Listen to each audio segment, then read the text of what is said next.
tal, amigos? Estamos muy contentos de compartir que Instituto Consumidos, el Instituto Bíblico de Cielos Abiertos, Amistad de Victoria, comenzaremos una nueva dinámica de enseñanzas en línea. Este primer curso será Introducción a la Hermenéutica, en donde aprenderemos herramientas prácticas para el estudio del texto bíblico, figuras literarias frecuentes en la escritura, principios de interpretación de géneros literarios de la palabra y más herramientas para que puedas profundizar en tu estudio bíblico y en tu relación con Dios. Las sesiones serán semanales, cada viernes, comenzando el 7 de julio al 4 de agosto a las 9 de la noche. Para poder inscribirte es necesario que entres al grupo de WhatsApp de Instituto Consumidos. En la descripción del video está el link y toda la información del curso. Acompáñanos a ser parte de esta nueva etapa en Instituto Consumidos en línea y prepárate más y más en conocer al Señor. Te esperamos. Y bueno, el día de hoy vamos a continuar con nuestra serie, esta serie indefinida, no sabemos cuándo irá a terminar, pero estamos viendo los fundamentos de nuestra fe cristiana, ¿ok? ¿Por qué creemos? Bueno, número uno, ¿qué creemos como cristianos? ¿Sabías que una forma en la que el Nuevo Testamento habla a los cristianos usa el término creyentes? Así dice, creyentes. Y obviamente eso se refiere a aquellos que creían en Cristo, ¿verdad? Pero es una definición de nosotros. Somos gente que cree cosas, que cree en ciertas verdades, ¿ok? Y es importante saber como cristianos qué es lo que creemos acerca de Dios, acerca de la salvación, acerca de la iglesia, acerca de cómo nos relacionamos con Dios, acerca del pecado, acerca de salud, acerca de la familia, acerca de tantas cosas.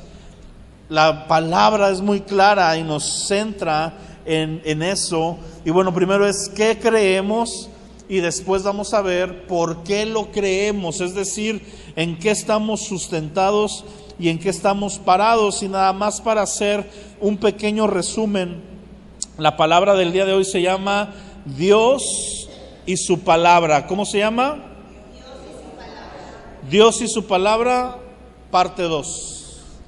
Porque la semana pasada fue Dios y su palabra, primera parte. Realmente era una sola, pero no me alcanzó el tiempo, entonces la tuve que partir en 2 enseñanzas. Y lo primero, nada más a forma de resumen que veíamos, el primer punto que tenemos que establecer si somos parte de una iglesia, si estamos reuniéndonos cada domingo, es si Dios existe. Esa es la primera y es una de las preguntas filosóficas, ¿verdad?, que la humanidad se ha hecho a lo largo del tiempo. Por mucho tiempo dio por sentado que Dios existía y luego comenzó un grupo de personas a cuestionar si existe o no existe. Y bueno, ¿qué es lo que hace que Dios sea Dios? ¿Por qué creemos que Dios existe? ¿Y por qué Dios, si existe, que sí existe, es Dios? ¿Sí? ¿Por qué nadie de nosotros es Dios? ¿Por qué el sol no es Dios? ¿Por qué la luna no es Dios? ¿Por qué el jaguar no es Dios? ¿Por qué Dios es Dios? Y lo que veíamos es que para que Dios fuera Dios, número uno, tenía que ser un ser sobrenatural. Di conmigo, sobrenatural. ¿Qué significa sobrenatural? Que está por encima o fuera de la naturaleza. La naturaleza es todo lo normal, todo lo que existe común en nuestro entorno, las leyes de la naturaleza que rigen nuestro vivir, ¿verdad? Tú te levantas, sale el sol, se oculta el sol, que realmente ya después descubrimos que es la tierra que da vueltas sobre su eje y una parte se aleja del sol y otra parte está soleada, y todo esto que han ido descubriendo. Pero sabes una cosa, cada vez que la ciencia avanza, cada vez que la ciencia profundiza, cada vez se da cuenta más y más y más de este punto, y es de que tiene que haber alguien detrás de todo esto. Hablamos del principio de causalidad. ¿Qué significa esto? La causa y el efecto. Todo lo que existe, todo lo que pasa ocurre por una causa, y la existencia misma es la causa de un diseñador.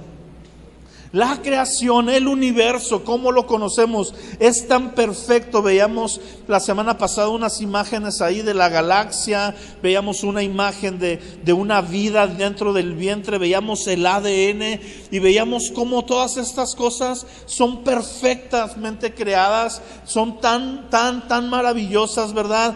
Que la ciencia no puede descubrir, no puede entender cómo funciona la concepción. Sabe que ocurre, pero no puede explicar el cómo pasa. No sabe cómo pasa, ¿verdad? El ácido desoxirribonucleico, el ADN, de una célula, de un espermatozoide a un óvulo, forman el cigoto, forman un nuevo ser con vida independiente, con una carga genética propia, heredada de los dos, pero a la vez una propia misma. Y es todo un misterio cómo va creciendo, cómo está, la palabra dice, entretejiéndose en el vientre, las estrellas mismas. Yo te decía, estamos a la distancia perfecta del sol, porque 1 centímetro más y podríamos morir de frío, 1 centímetro más para el otro lado y podríamos estar calcinándonos. Y estamos a la distancia perfecta, inclusive en las películas de ciencia ficción o en las caricaturas. Yo me acuerdo mucho de una caricatura que estaba cuando yo era niño, ¿verdad? Los felinos cósmicos, los famosos Thundercats. No sé si a alguno de ustedes les tocó de chicos, o las mamás, si eres mamá, seguramente tu hijo anduvo gritando Thunder, Thunder, Thunder, ¡oh! Y corría, ¿verdad? Con una espada. Y si no, pues el chavo no tuvo infancia, ¿verdad? Pero esta caricatura hablaba del tercer planeta, así le llamaban al lugar donde llegaron cuando se destruye Thundera, que es el planeta de los Thundercats. Viajan y llegan al tercer planeta. Ese tercer planeta es la Tierra, me explico, somos el número 3 en la distancia, y ahí hay vida, solo ahí se produce confirmado vida inteligente. Y esto no es una casualidad. Te ponía el ejemplo y te decía, un celular no se puede crear de la nada. Si yo agarro una cubeta y le echo aceite, harina, 2 huevos, grava, qué sé yo, jugo de naranja, lo bato bien y lo aviento, no va a salir un libro, no va a salir un reloj. No puede salir de la nada. El pensar que el Big Bang fue una explosión y de la nada hubo vida, se necesita más fe para creer eso que para poder creer que hay un diseñador que dijo, sea la luz, y se hizo la luz. ¿Sí me entiendes eso? Así que Dios es un Dios porque Él está por encima de todo, porque Él es un creador, Él es el que está detrás del diseño. Y hablábamos de 3 características principales, atributos inherentes de Dios que nadie más tiene, que Dios es todopoderoso, Dios sabe todas las cosas y Dios está en todo lugar a la vez. Nadie más tiene eso, porque nadie más es Dios. Y Dios, al ser todopoderoso, Dios al ser omnisciente, al saber todas las cosas y tener un conocimiento perfecto de ellas, y al estar en todos los lugares, se vuelve el dueño del juego. Él es el que pone las reglas, Él es el que establece todas las cosas, y a nosotros como su creación nos corresponde descubrir qué es lo que Dios quiere de nosotros. Para yo poder conocer a Dios, veíamos la semana pasada también, hay 2 maneras, objetiva y subjetiva. ¿Qué es la objetiva? La objetiva es la manera real de cómo es Dios, objetivamente. No importan nuestras opiniones, ¿sí? Algunos dicen, es que Dios Dios es tan bueno que yo creo, ahí ya empieza todo el error, que yo pienso que Él no va a mandar a nadie al infierno, porque es tan bueno que ¿cómo lo va a mandar al infierno? Sí, pero Dios es tan justo, a la vez de tan bueno, que no es mentiroso y que estableció que la paga al pecado es muerte, y muerte eterna, y una vida separada de Dios, y a eso se le llama infierno. Y que a ese lugar irían todos aquellos que no han puesto su fe en Cristo Jesús. ¿Te gustan las reglas o no te gustan las reglas? No importa, esas son las reglas. ¿Sí me entiendes? En la semana tuve uno de mis grandes decepciones, ¿verdad? El Real Madrid perdió 4-0. Y para mí fue tremendamente injusto, y yo quisiera que no fuera así, y yo podría salir como un loquito en la calle y decir, para mí ganó el Madrid, ¿sí? Y para mí en la final de la Champions, aunque vea el Manchester City, es el Real Madrid. Y pues, ¿qué vas a decir de mí? Pues está loquito, ¿sí me entiendes? Porque la realidad fue otra. Y así tú puedes tener opiniones de Dios, pero la realidad es una. Ahora, ¿cómo le hago yo? ¿Y cómo le haces tú? Para poder estar seguros con la vida misma de que estamos en la realidad de las cosas y no en nuestra propia opinión. Y es muy sencillo. Dios nos dejó su palabra, ¿sí? Voy a hacer un ejercicio que hice con hombres el martes, no el lunes. Pero a ver, todos los que traigan Biblia, levanten su Biblia. Gloria a Dios. Dense un aplauso, vale la pena darse el aplauso.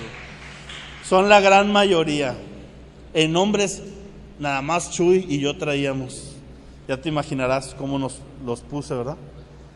Pero bueno, ya veo que ya los hombres que vinieron el lunes, ahorita sí levantaron sus Biblias.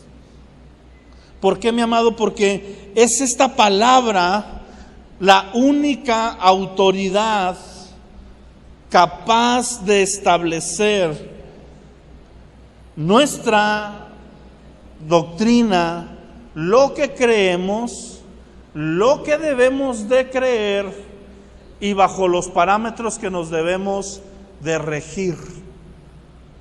Es este libro donde Dios vertió toda la información acerca de quién es Él. Dile al que está a tu lado, ¿y quién es Él? Pero díselo así en ese tono. ¿Y quién es Él? ¿Verdad? ¿Quién es Dios, mi amado? O sea, sabemos que existe Dios. Es un canto, Bárbara no se la sabe porque pues es un canto mexicano viejito, ¿verdad? Bueno, ni siquiera es mexicano, ¿o sí? ¿Español? Ah, bueno, aquí sí, ¿quién es Él?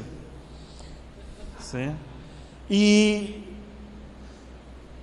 ahí vertió toda su información, ahí dice qué le gusta, qué no le gusta, porque si tú y yo adoramos a un Dios que es diferente al que en este libro está, estamos adorando un falso Dios.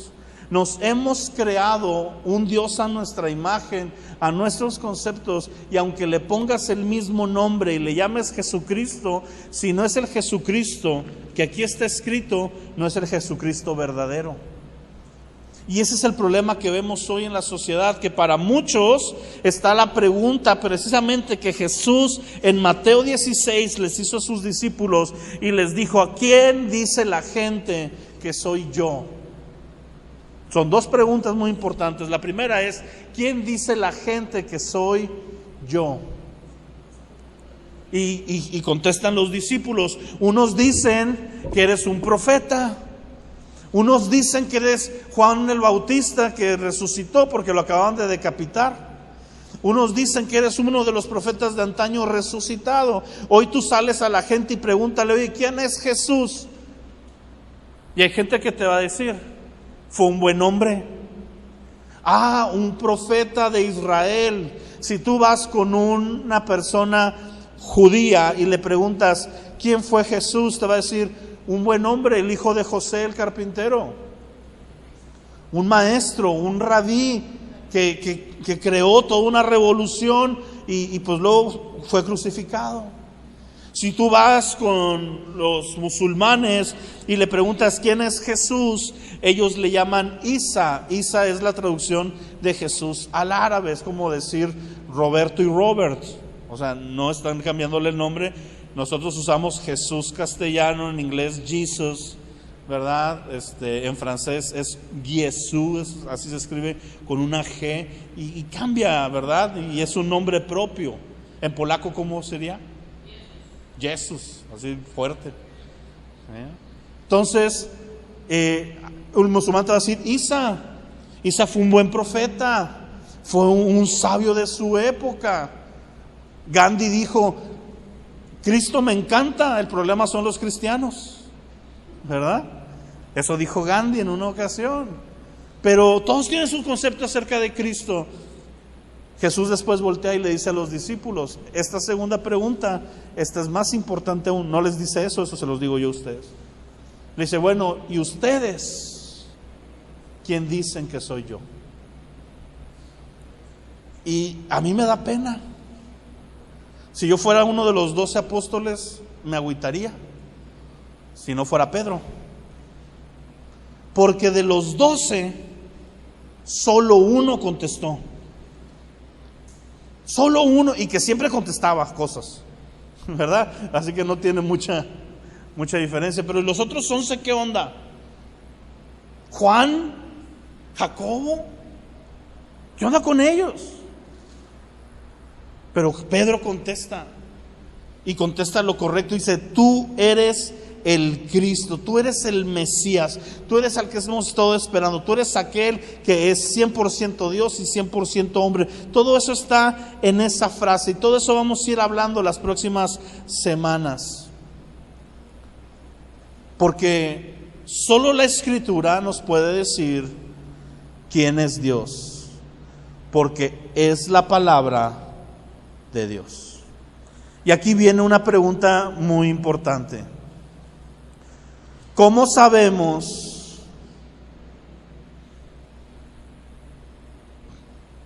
estás haciendo trampa, verdad? Esto está viendo mi presentación aquí y ya la cambié ahí a tiempo, así estamos bien coordinados, qué hubo, y no nos pusimos de acuerdo. ¿Cómo puedo saber yo que este libro que tengo aquí es precisamente, realmente la palabra de Dios? ¿Por qué creemos que la Biblia es la palabra de Dios? ¿Por qué si la escribieron hombres es la palabra de Dios? Porque puedo estar seguro de que aquí está la verdad. Y hay muchísimas cosas. Yo te voy a hablar hoy de 8 evidencias acerca de la veracidad de la Escritura. La realidad es que hay más de 8, pero te voy a hablar de 8 muy importantes. ¿Qué es una evidencia? Algo que prueba algo. Cuando estás en un juicio, imagínate ahorita que la Biblia está en el estrado, está siendo enjuiciada y está el fiscal diciendo: esa no es la palabra de Dios, y vamos a presentar al menos 8 evidencias que van a hacer que el jurado ejerza su veredicto y tú te vayas de aquí y digas: o es la palabra de Dios o no es la palabra de Dios, y eso va a definir nuestra vida. Esa pregunta y esa respuesta que tú digas si esto es o no es la palabra de Dios, va a definir nuestra vida. ¿Por qué? Porque si esta es la palabra de Dios, este libro no puede ser contradicho por nadie. Si esta es la palabra de Dios, esta es la opinión fundamental de cómo llevar nuestra vida. Y te va a doler lo que te voy a decir, a nadie le gusta, a mí tampoco, pero si esta es la palabra de Dios, no importa lo que tú pienses o quieras de tu vida, importa lo que aquí dice de tu vida. Así que la primera evidencia es el volumen de escritos consistentes de la Escritura.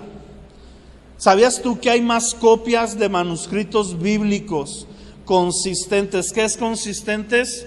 Que son copias encontradas en diferentes lugares geográficamente, en diferentes épocas de la historia, y cada vez que encuentran una hoja del Evangelio de Lucas en el Mar, ¿verdad?, Muerto, en las copias del Qumran, y después sacan la copia que tienen de Lucas, de la Septuaginta y de la traducción, ¿verdad?, más antigua del latín, del griego al latín, y las comparan, dicen lo mismo.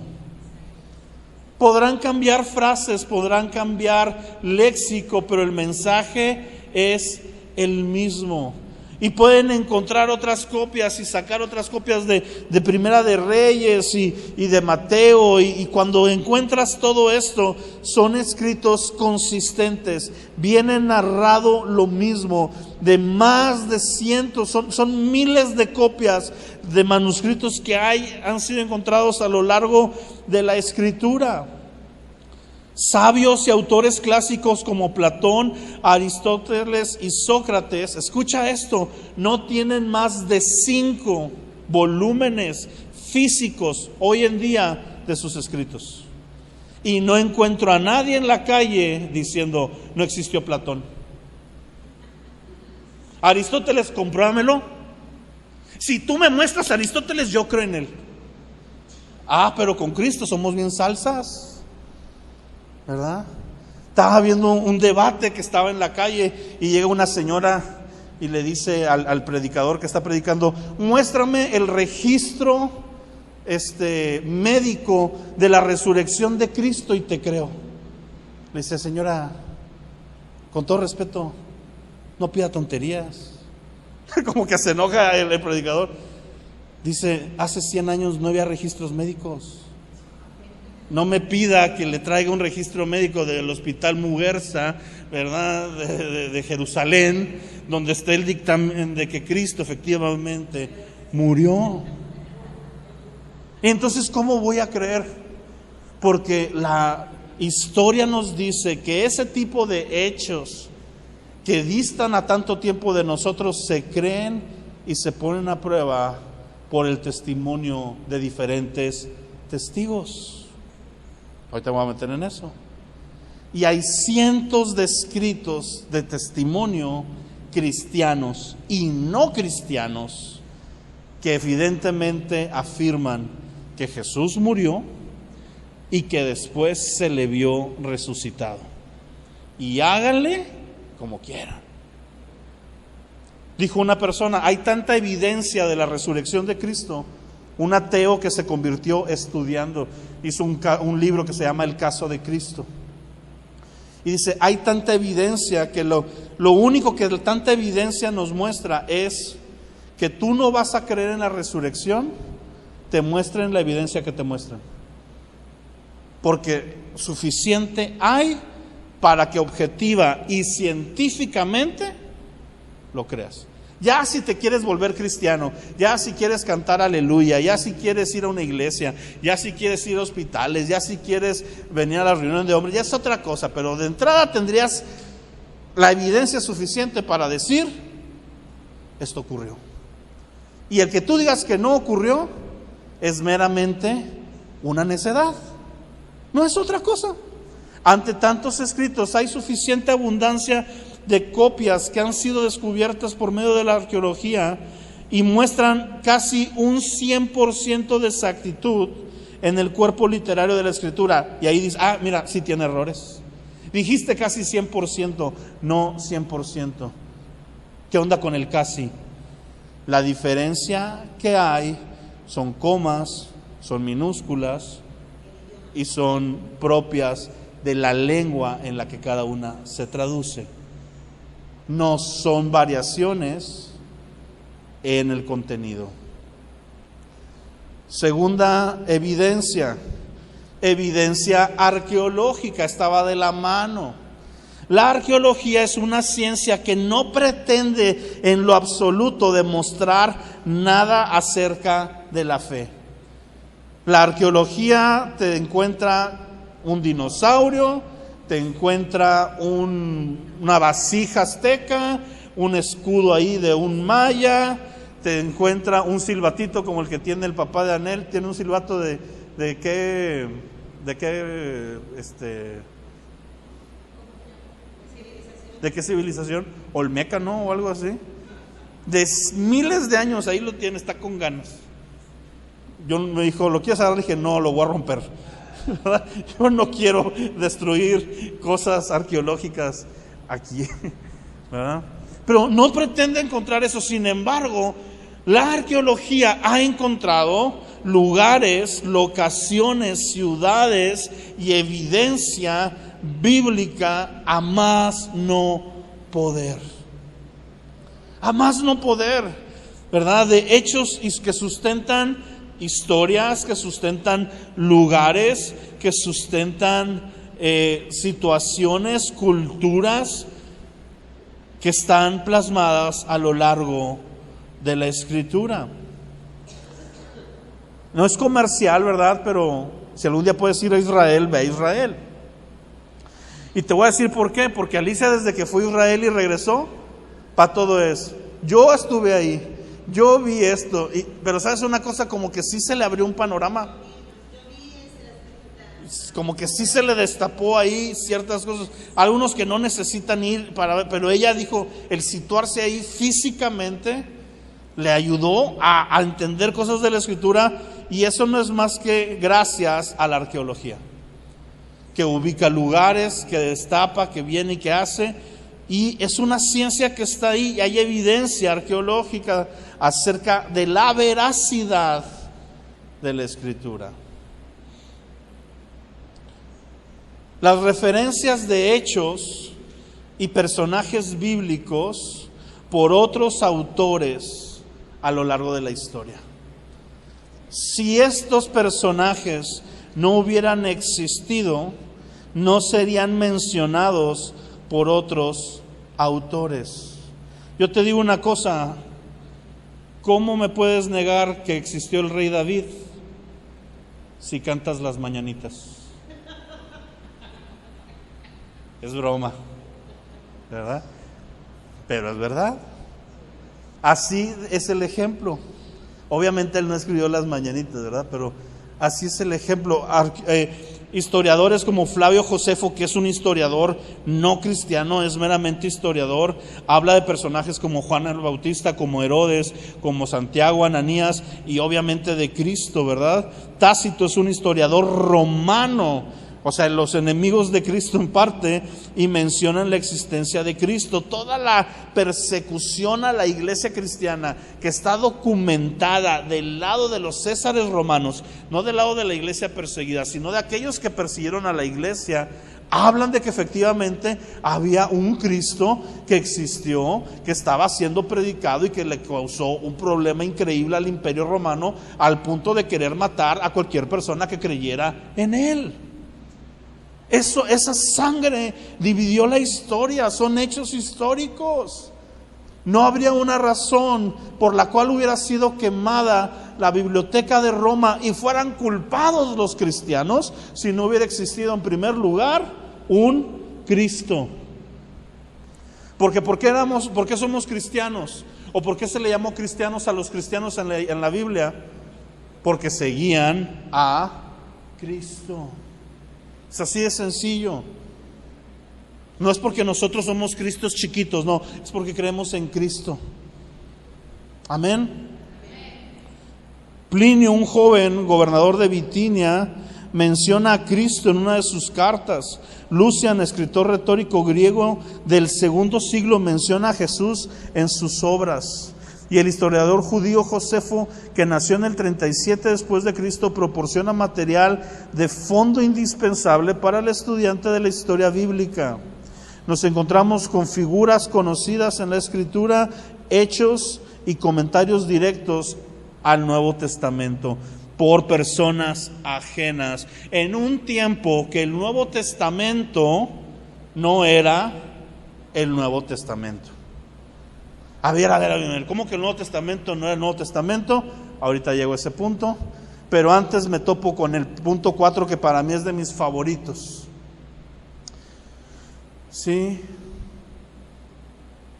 Este punto 4, el testimonio de los primeros cristianos. Hay gente paranoica, ¿verdad?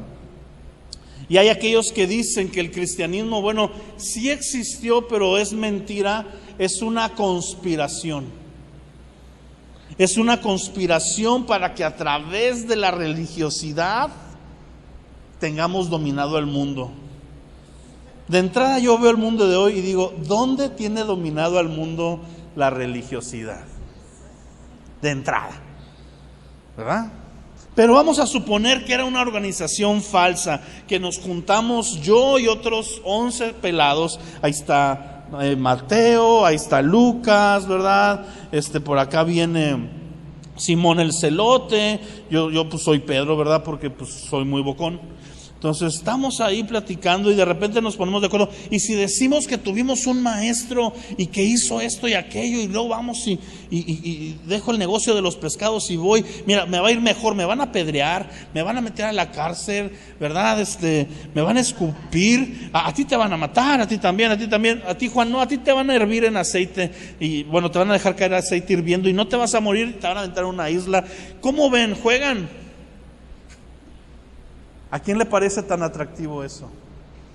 Hay una frase de un escritor que dice: un hombre está dispuesto a morir probablemente por una verdad, pero es imposible que cientos de hombres hayan estado dispuestos a morir por una mentira. Es decir, si fue una conspiración y ellos realmente estaban mintiendo, yo creo que cuando me sueltan un león de unos 100 kilos en un coliseo, a mí, a mi familia, y la única condición para que el gatito no me arañe, es decir, Cristo no existió, y yo estoy mintiendo, pues sería muy tonto de mi parte colocarme en la postura donde voy a morir por una mentira. No solo es ese tipo de testimonio, sino las vidas cambiadas. ¿Cómo le haces para que un puñado de hombres que eran nadie, que eran el desecho de la sociedad, porque mismo Pablo escribió después, lo vil y menospreciado escogió Dios? Y tienes a Pedro, ¿verdad?, que es un pescador del vulgo, que ni siquiera tiene estudios, compartiendo misterios de la Escritura del Antiguo Testamento como si fuera un maestro de Israel. En Hechos, por la llenura del Espíritu Santo. ¿Cómo cambia el carácter de la misma persona en 40 días? El mismo pelado que dijo, no le conozco, no le conozco y no le conozco, a ponerse de pie delante de 3,000, lleno de denuedo, predicar. Y cuando se juntan y le dicen, si sigues predicando te matamos, decir, más vale obedecer a Dios y no a los hombres, y yo voy a predicar y pase lo que pase. ¿Cómo le haces para que el pelado cambie así? ¿A qué curso lo llevaste? ¿Sí? ¿Qué podcast le pusiste? ¿Sí me entiendes? Porque una persona no cambia así si no es por algo sobrenatural. Porque no cambiaron solo por haber estado con Cristo, cambiaron porque fueron llenos del poder del Espíritu Santo y fueron testigos entonces. Porque ya habían estado con Cristo cuando lo abandonaron en la cruz, pero aún estaban en la carne. Cristo no había resucitado. Cristo resucita, sopla vida en ellos, se efectúa la salvación, son regenerados, viene el Espíritu Santo y se termina todo lo que se tenía que terminar y se vuelven una bomba. Y no es el testimonio de ellos solamente. Si la iglesia permanece para el 2022, es por dos cosas. La primera es la más importante, porque Jesucristo dijo, las puertas del Hades no van a prevalecer contra mi iglesia. Mi iglesia va a permanecer de Hechos 2 a mi venida. Y la pueden tratar de destruir, no lo van a lograr. Es la plaga más efectiva, las de cristianos. Nos pueden fumigar, nos pueden torturar, nos pueden ningunear, nos pueden correr de nuestro trabajo, nos pueden matar a la familia, pueden hacer lo que quieran, van a seguir habiendo cristianos. Porque Cristo lo dijo. Pero número 2, apoyado en que Cristo lo dijo, hay hombres que desde Hechos capítulo 2, pasando por la época del oscurantismo, pasando por el tiempo de la Reforma, hombres y mujeres viajaron de otros lados del mundo a venir a dar su vida en tierras donde la fe no existía, que han sido matados por tribus, que han sido asesinados. Hoy mismo gente viaja de México y de otros países hispanos a Turquía, a países árabes, dispuestos a dar su vida, y no solo su vida, la de sus hijos, la de su familia, porque Cristo es real. Te digo otra cosa. Tú puedes meter un libro del Mormón a cualquier tierra musulmán sin ningún problema. Tú puedes meter el Popol Vuh a cualquier lugar sin ningún problema. El Popol Vuh, el libro de los muertos de los mayas o aztecas. Tú puedes meter cualquier libro, Harry Potter, el que quieras, menos la Biblia. ¿Por qué la Biblia es tan atacada? ¿Por qué la Biblia ha sido el único libro que ha querido ser destruido y no ha podido? Porque es el único que es verdad. ¿Sí? El diablo no se anda quebrando la cabeza y hasta nos la deja más fácil. ¿Sí? Tú no ves a grupos satánicos de Noruega donde practican realmente el oscurantismo y el satanismo quemar mezquitas.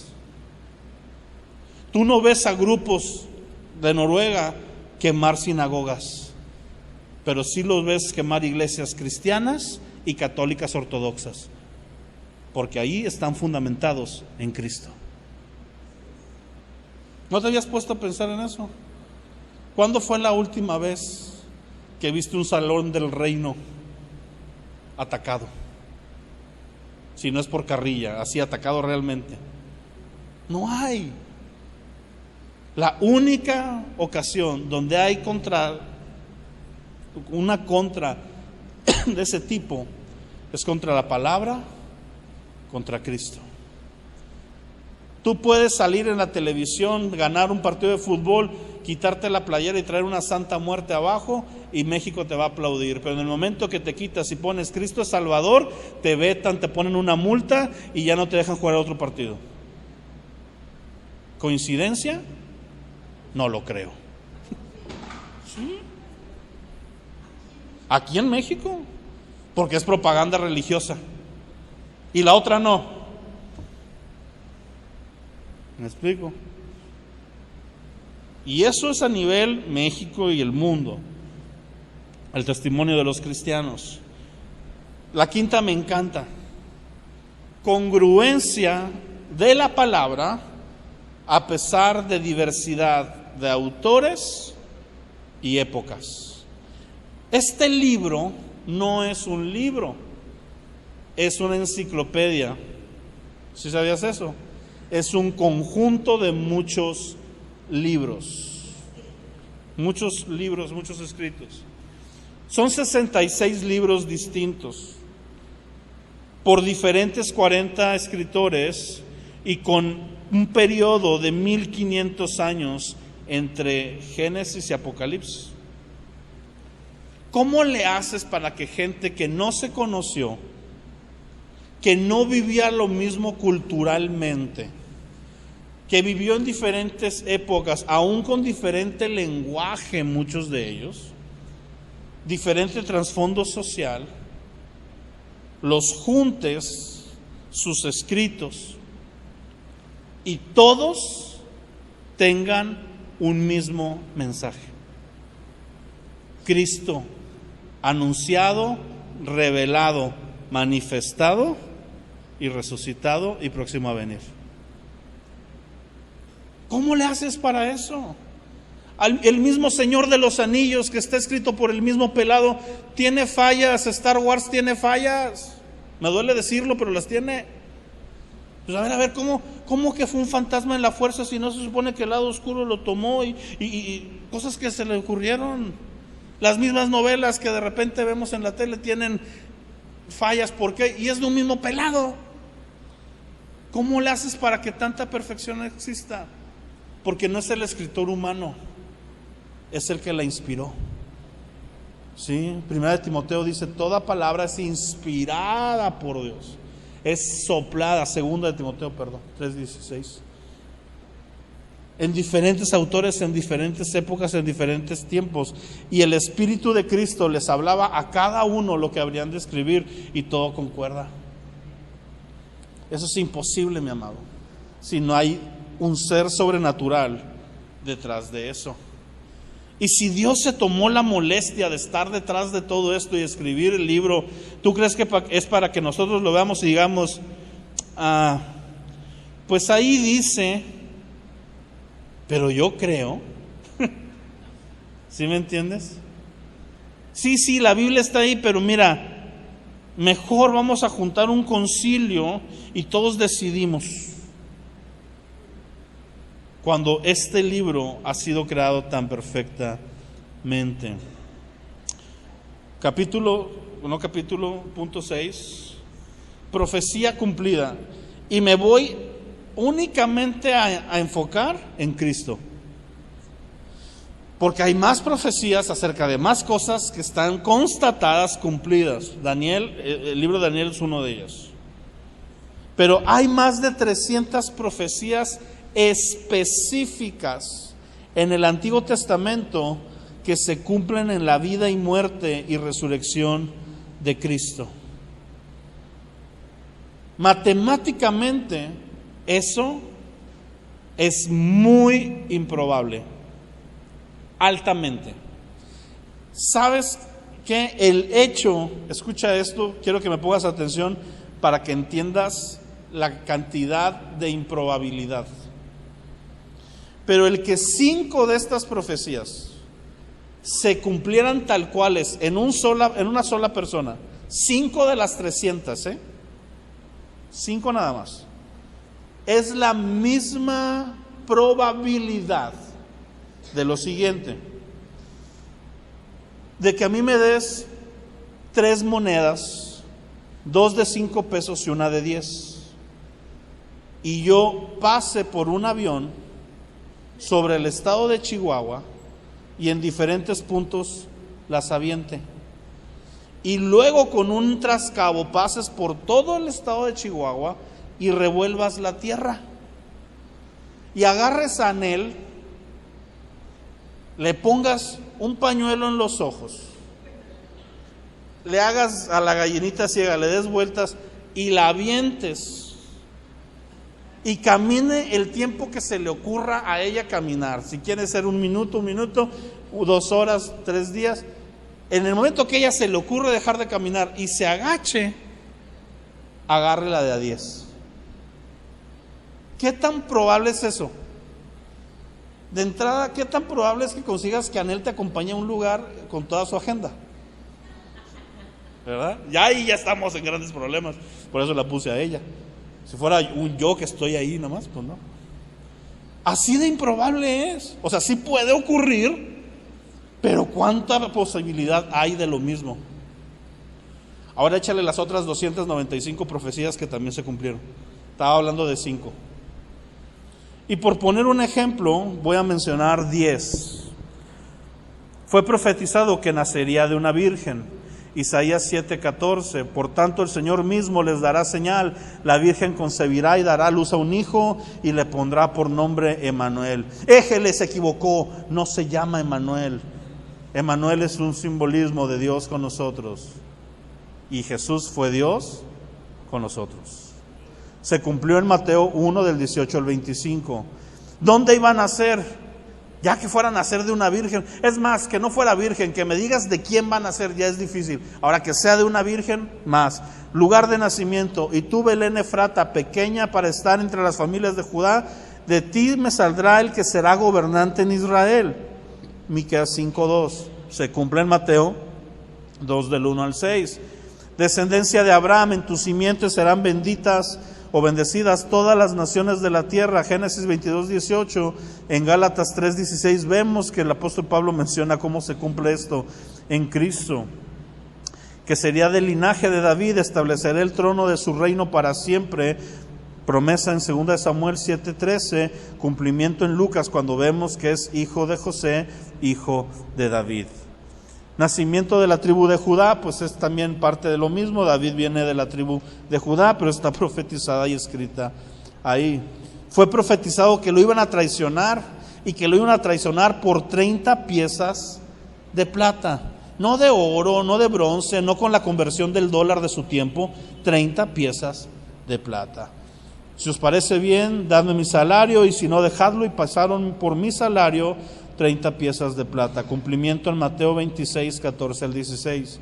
Que iba a guardar silencio entre las acusaciones, la crucifixión y traspasamiento. El Salmo 22 narra casi completa la crucifixión.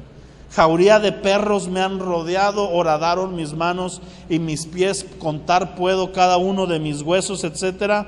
Pero el problema es que el Salmo 22 está siendo escrito miles de años antes de que exista la crucifixión.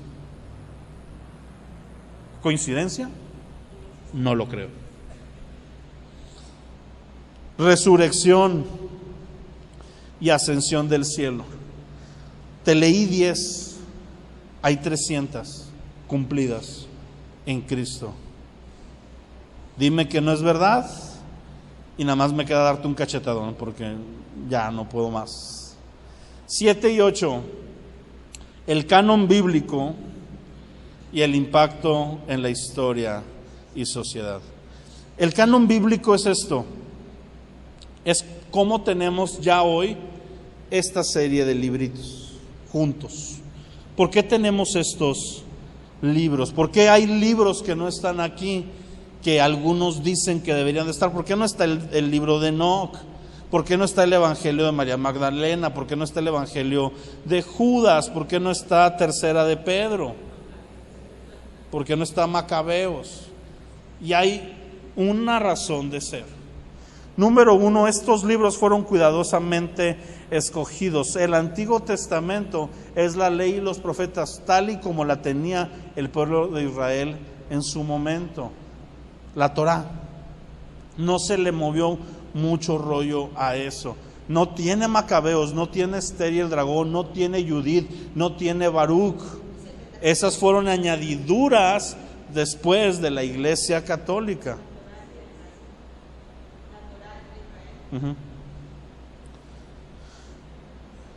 Y entonces eso lo que hicieron fue, vamos a quedarnos con pero vamos a todavía a ponerle esta regla.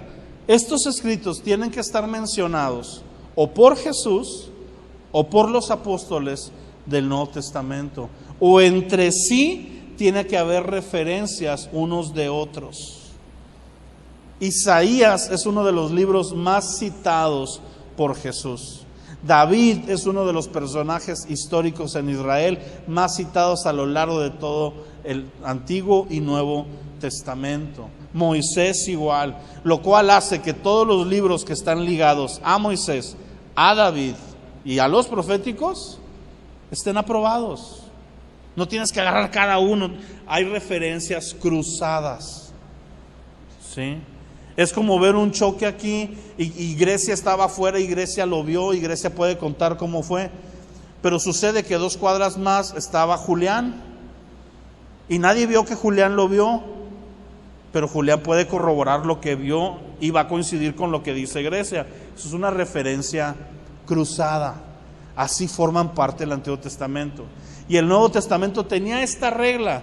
Tenía que ser escrito por uno de los autores de primera línea que había estado con Jesús o con los apóstoles. Por eso no hay epístolas escritas por otros apóstoles después, porque aunque pudieran ser libros que tengan una validez, se limitaron por protección, simplemente. Vámonos a la segura. Pero tú me dijiste que no está Tercera de Pedro, porque no escribió nada Tercera de Pedro, pero por ahí anda rondando. Sí, ¿en qué año se escribió? En el año 200. O sea que Pedro se murió, resucitó, volvió a escribir una tercera y se volvió a morir. ¿Sí? ¿Por qué? Porque el escrito que tú me estás diciendo dista de la muerte del apóstol Pedro. Simplemente era autores X que para darle difusión a su mensaje firmaban con nombres conocidos de la época. Y tenemos el de Judas, tenemos el Evangelio de Cristo, tenemos el de María Magdalena, tenemos una serie de libros apócrifos, se les llama, que no están ahí. Pero ¿qué crees? Los que están dan evidencia de que hay una superioridad literaria en ellos comparada a cualquier otro escrito, aún escrita por hombres, algunos de ellas de vulgo. ¿Por qué? Porque es literatura literalmente, entre comillas, divina. Así que tenemos un canon bíblico que es bastante seguro, no le tienes que añadir a este libro. Aquí está todo. No tienes que moverlo, no va a salir una versión 2.0. A mí me da tanta seguridad eso. Todo sufre cambios, hasta la Constitución ha sufrido reformas. ¿Por qué? Porque encuentran que principios de hace años ya no se pueden aplicar para hoy. Noticia: todos los principios que están aquí son aplicables el día de hoy. Si no lo quieres aplicar, es bajo un estandarte de liberalismo y un estandarte de posmodernidad. Pero de que son válidos, y ahí me ligo a la historia y la sociedad. Este libro ha influenciado históricamente la historia de la tierra como ningún otro. Desde las leyes, desde normas, desde forma de hacer política, desde el Renacimiento, la música, las artes, la arqueología y todas las cosas que vemos aquí que han influenciado nuestra vida por este libro. Un libro que tiene la capacidad de influenciar a esa forma que incluso uno de los países más poderosos de la nación, de la tierra, fue fundada bajo el principio originalmente de honrar la Escritura, que fue Estados Unidos, y la prosperidad que ves que tiene, no son casualidad. Y la peor época de decadencia que ha vivido Estados Unidos fue cuando se les ocurrió sacar las Biblias de las escuelas, de los lugares públicos, y aprobar todo lo que va en contra de la vida y en contra de la familia. Es una muestra. Así que, mis amados, podemos tener la seguridad, como dice 2 de Timoteo 3:16, de que toda escritura es inspirada por Dios. Es útil para enseñar, para redarguir, corregir y para instruir en justicia. Que la palabra de Dios es viva y eficaz, tiene vida. Sí, esa palabra viva y eficaz es una sola palabra original griega, que es la palabra energeia. Tiene energía, es materia, no se crea ni se destruye, solo se transforma. ¿Sí me entiendes? La misma voz que creó el universo está guardada de tapa a tapa en tu Biblia. Ahora, no la uses como amuleto, sino que cada vez que esta palabra penetra tu corazón y la crees y la aplicas, hay una vida en ti. Es más cortante que toda espada de dos filos, penetra hasta partir el alma y el espíritu, las coyunturas y los tuétanos, discierne los pensamientos y las intenciones del corazón. Y en palabras de Jesús, bien sencillo: el cielo y la tierra pasarán, pero mis palabras no pasarán. Y hoy siguen aquí, más vivas que nunca. Amén. Y aunque la han querido destruir, no lo van a poder hacer. Así que, mis amados, efectivamente, el libro que tenemos aquí, yo puedo estar convencido y poner mi vida de por medio en decir que es la palabra de Dios. No son los escritos de unos cuantos locos de su época. No. Lo que está aquí escrito, mi amado, es otro rollo. Es otra onda, totalmente fuera de lo que podemos pensar. Así que si este libro Todo es para esta conclusión, mi amado. Porque de aquí tengo que partir. Si este libro es realmente lo que dijimos que es durante los últimos 50 minutos, este libro hay que creerlo y es el único que puede decir cómo hacer la iglesia. Ningún hombre, ninguna institución puede decir qué se debe y qué no se debe, qué se enseña y qué no se enseña. Es este libro. Lo que está aquí escrito es lo que cuenta, no son mis historias, no es si a mí me gusta, no es como veo yo la sociedad, no es que si todo es amor y el amor es el amor y la familia puede ser de cualquier forma. No, es lo que aquí dice y se acabó. ¿Te gusta? Bienvenido. ¿No te gusta? La puerta está bien ancha, pero ojalá te quedes. ¿Sí me entiendes eso? Porque aquí no vamos a hacer compromisos con el mundo, aquí esto es lo que vale. Y si nos van a exiliar otros grupos religiosos autodenominados cristianos por defender la palabra y no la mentira del evangelio de la prosperidad y no las falsas doctrinas que se andan levantando y no la ideología que hay por ahí, que nos exilien. Vamos a serle fieles a este libro porque tenemos a un Dios que ha sido fiel hasta la muerte por nosotros. Amén. Así que por eso, a partir de este punto, todo lo que voy a enseñar de lo que creemos está basado aquí. Y si está basado aquí y no te gusta, hazle como yo, aguántate. Porque hay muchas cosas que yo leo aquí y no me gustan, mis amados. No me gusta poner la otra mejilla.